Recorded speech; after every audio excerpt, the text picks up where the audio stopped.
This week I'm upgrading our toilet system from this, which is the Nature's Head, to one of these, which is by a company called GreenLoo. The main difference between the two of them is this: with this one, all the composting happens here above the floor, and with this one, the composting happens below the ground. I'll let you know why I'm doing it and the pros and cons of each of these and all that sort of stuff, but before I do that, I need to drill a hole in the floor.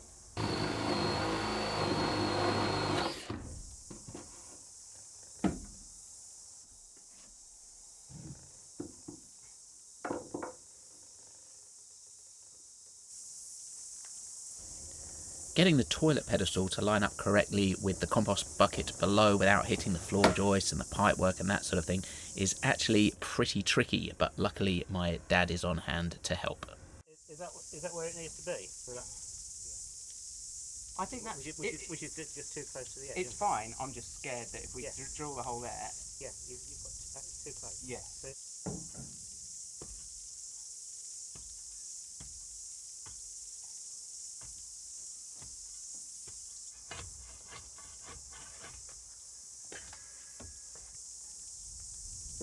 whereabouts you want it? If it goes more towards the shower end of things. What's the shower end? To your right.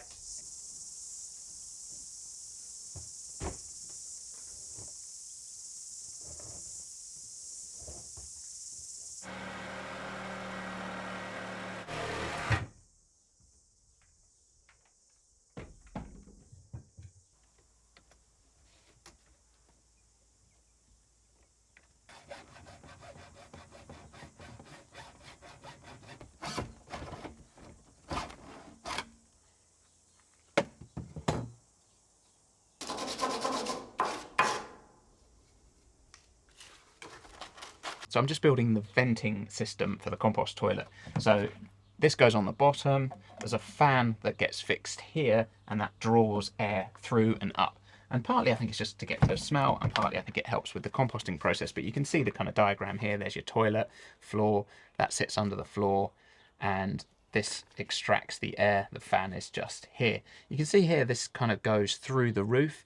But I really didn't want to do that. It's hard cutting through metal, and then you've got to sort of sort out a little flashing thing for it, and it's just too much hassle. So I've just built a sort of a kink in this by using a couple of angled bits of piping. So this is just enough, because it's not much. The roof only overhangs like this much, so it's just enough to get around the roof. I've tested it, just held it in place so I know that it's the right amount and it all works. Now I've done it, I'm going to cement it all together and then screw it together.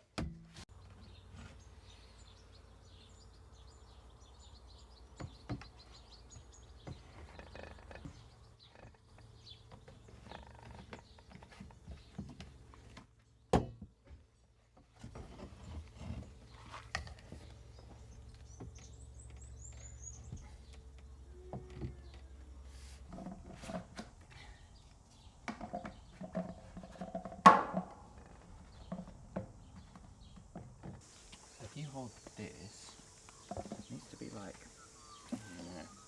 basically I'm trying to get this to be like here, so that bottom end is about there, or something like that.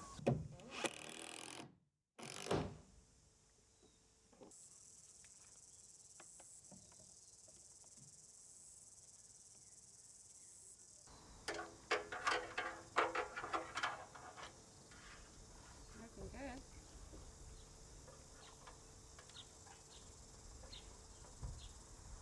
I think probably about. That's professional. Yeah.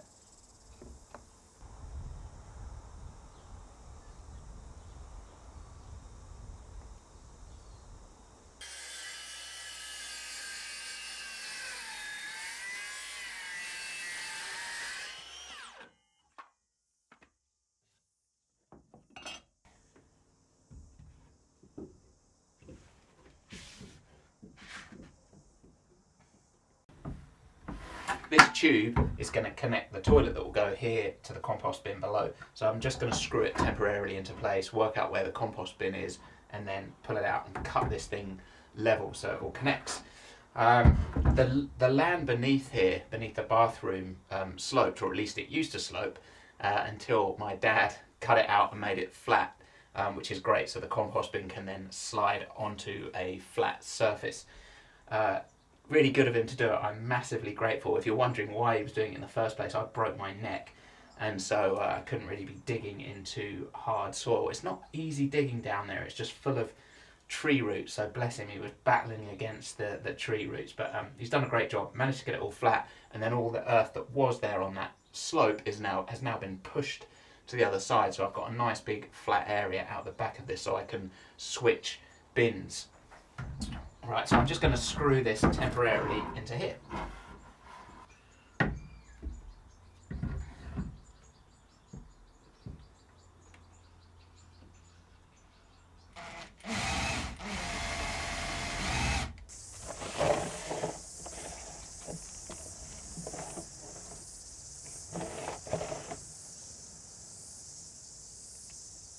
I've marked off where the compost basket intersects with this pipe, and now I've just got to cut it. I spent a while just making sure it's perfectly straight, because this has to be correct. It has to be absolutely perfect, because it comes from Australia. If you mess it up, can't get another one easily. So I'm going to be careful with this, but I've marked down, I should be fine. Drill a hole and then cut it with a jigsaw, I think.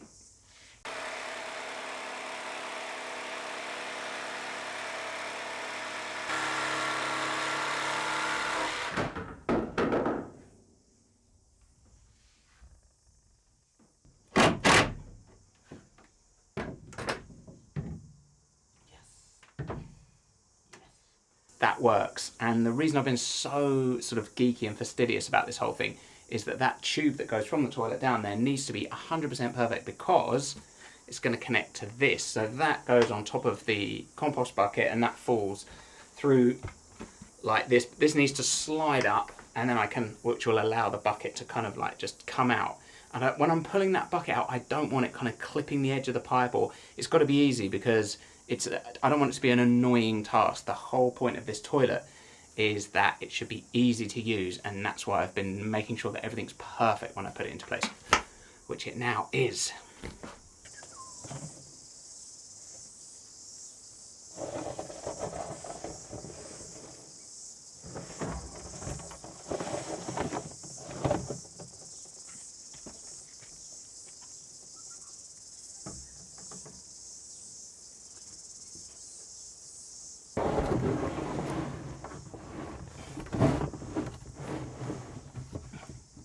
That's the installation pretty much done. Just need to put a toilet seat on here, and then I also need to sort out some electrics, because there is a fan on that extraction pipe, so I just need to run some power through to there, but otherwise that's pretty much it. So next I thought I'd talk about the difference between the two toilets and why I'm upgrading. I'll start with the Nature's Head. This is a great system. We've been using this for about a year and a half. Haven't had any problems with it. It works really well. It doesn't smell. That's the best thing about it. And the reason it doesn't smell is it separates the liquids and solids here. So urine goes into this little container here. This is 2.2 gallons. And then solids go into this unit here. There's a sort of a handle, and you turn that in order to sort of aid the composting process. There's also a very small extraction fan here, and that sort of sucks air through, which again, it just aids that composting process. It's a great unit. I really like it. The best thing about it is just how small it is. So for a kind of, if you're in a boat or a van, a bus, something like that, I don't think this can be beaten really. The downside of it is that with it being so small, you do have to kind of maintain it regularly. So, you know, you're probably like emptying that every sort of 2 or 3 days, and the back compartment, you probably need to do that every 3 to 4 weeks, depending. But the slight issue is there's nothing really pulls out. It's not like it has a cassette or anything. It's a one sort of all-in unit. So when you go to empty it, you take this to the compost pile, a separate one from your normal one, but you know, a composting area or whatever. You need to lift up the whole thing, and it's kind of reasonably heavy, especially when it's full. So there's that sort of hassle factor, and the fact that you're having to do that every sort of 3 to 4 weeks. But other than that, it is a great system. But just with the amount of work, we decided to upgrade. This is the new system. A few companies make this. It was an Australian brand, this one. There's one called Clivus Multrum. There's one called what's this one? This is the GreenLoo. There's another brand as well. I'll put some links down in the notes so you can see if you're interested. What happens here is nothing is separated at this stage. Everything goes through to the kind of bottom container outside, and the liquids go to the bottom just naturally, and then they run out. So they're kind of leaching out of the bottom of the container, and then you make a kind of trench with stones in it for that to go into, because at that stage it's I guess you'd consider that black water, anything that's coming out, but not much comes out apparently. A lot of it is just evaporated and goes up the tube, and just a small amount comes out at the end. The great thing about this for me is I feel like it's a kind of a foolproof thing. So if we were ever to rent out a space, I would imagine, like with the Nature's Head, you'd really have to explain to guests what's going on and how to use it. With this, you don't need to know anything. You use it as you would a normal toilet, albeit that it doesn't have a flush. But other than that, you know, it's going to work the same. The other great thing about it is it's just the volume. So that container is really big as compared to that. So it's probably this sort of size. It's 90 litres. I would guess, and I don't know for sure, but I would guess that that would take us probably like 6 months or something like that to fill, at which point you just take that container out, you put in another one, and you leave that aside. So that means that by the time you empty the container, it's probably been in there for about a year. By that point, you're not dealing with sewage, you know, you're going to be dealing with compost, which just seems a lot nicer to me as a process, you know. And I need compost, I really need it, I always need it. So to put that on the fruit trees, say, will be great. And I imagine as a process of just like lifting it out, it's going to be really heavy. So I would put it on, you know, wheels of some sort, some kind of trolley, take it over to the fruit trees and empty it. And so I think that's going to be a great system, and it's also going to be something that we just don't have to do that often.